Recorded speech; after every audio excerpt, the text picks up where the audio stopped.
पुण्यात उमेश तागुंदे उर्फ पप्पा महाराजचा आक्षेपार्ह व्हिडिओ व्हायरल। महिलेला मांडीवर बसवून पडद्यानं झाकून नको ते प्रकार।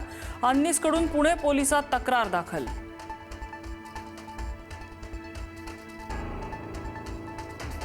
पुण्यात दैवी शक्तीचा दावा करत अल्पवयीन मुलीचं लैंगिक शोषण। भोंदूबाबा स्वप्नील लांडे उर्फ गुरुभाईला अटक। लैंगिक शोषण प्रकरणी गुन्हा दाखल।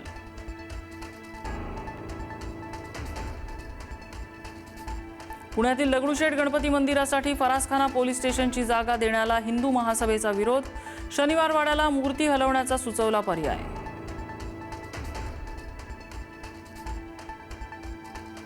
राहुल गांधींची पंतप्रधान मोदींच्या परराष्ट्र धोरणावर टीका।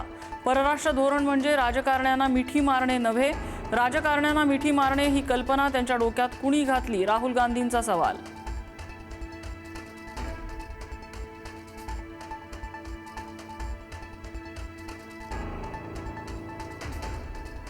राहुल गांधींकडून पंतप्रधान मोदी आणि इटलीच्या पंतप्रधान मेलोनी यांचा अपमान। अशी छिछोरेगिरी कोणत्याही नेत्याने केली नव्हती, मुख्यमंत्री फडणवीसांचा हल्लाबोल। बंद झालेल्या कंपन्यांपैकी 76% कंपन्या सुरूच झाल्या नव्हत्या। कंपन्या बंद झाल्याच्या मुद्द्यावर फडणवीसांचं शरद पवारांना उत्तर।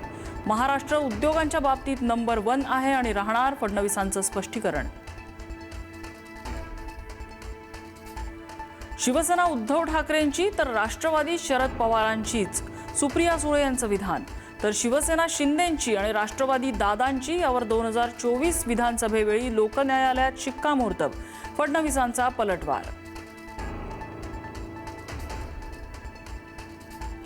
मी भोळा नाही, भोळा राहिलो तर भाजपवाले खाऊन जातील। मंत्री गुलाबराव पाटलांचं रंजक विधान। तर पाटलांच्या वक्तव्यावर चर्चा करू, बावनकुळेंची प्रतिक्रिया। आज ना उद्या भाजपवाले तुम्हाला खाणारच आहेत, वडेट्टीवारांचा टोला।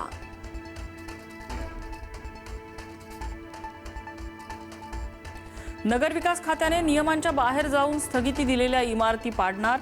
मंत्री गणेश नाईकांचं पुन्हा उपमुख्यमंत्री एकनाथ शिंदे यांना आव्हान। अधिकाऱ्यांना हाताशी घालून केलेली चुकीची कामं पाडणार, नाईक यांचा इशारा।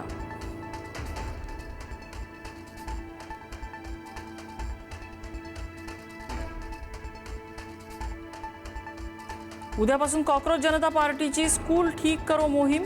सीजेपीचे संस्थापक अभिजित दिपके यांची घोषणा। दिपके हिंगोलीच्या मूळ गावी जाऊन करणार अभियानाची सुरुवात।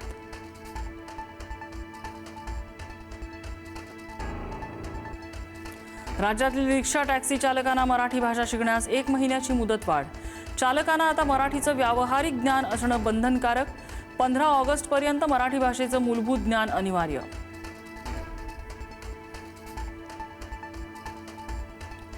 मुंबईतील रिक्षा आणि टॅक्सीच्या भाड्यात वाढ होण्याची शक्यता।